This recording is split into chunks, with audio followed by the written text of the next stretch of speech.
We know the SUV market is a competitive one, and with one automaker after another putting at least most of their eggs into this basket, it's sure to spark some segment design changes, if only because everyone wants to be the standout.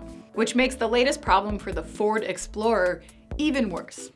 The 2020 redesign of Ford's most famous SUV came on the heels of the company's announcement that it was all but killing its passenger cars. It's clear the company had high hopes for the new Explorer and its luxury counterpart, the Lincoln Aviator. Ford spent $1 billion retooling its Chicago plant to accommodate production of the redesigned models and said the 30-day soup-to-nuts overhaul was the fastest retooling the automaker has ever done for an all-new vehicle build. But was Ford moving too fast?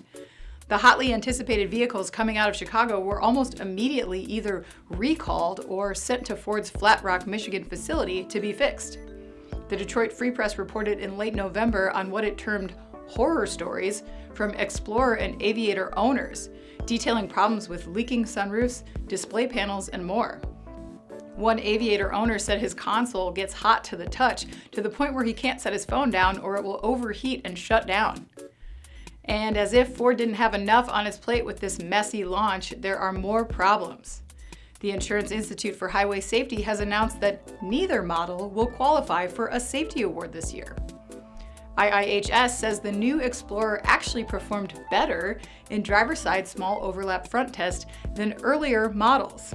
The vehicle earned good ratings in 4 of the IIHS tests, but it is required to earn a good rating in the driver-side small overlap crash test in order to be awarded a top safety pick. In this test, where a vehicle travels at 40 miles per hour toward a 5-foot-tall rigid barrier, there was enough intrusion into the outboard part of the footwell in the Explorer to elevate the risk of injury to the driver's left leg, which resulted in the IIHS awarding an overall rating of acceptable.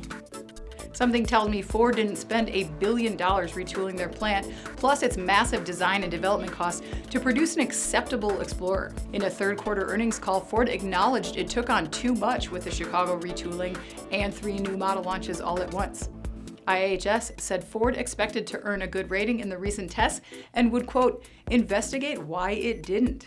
But it's likely that what Ford does with its findings will determine whether these new models can ultimately flourish in a crowded market for midsize SUVs. I'm Anna Wells, and this is IEN Now.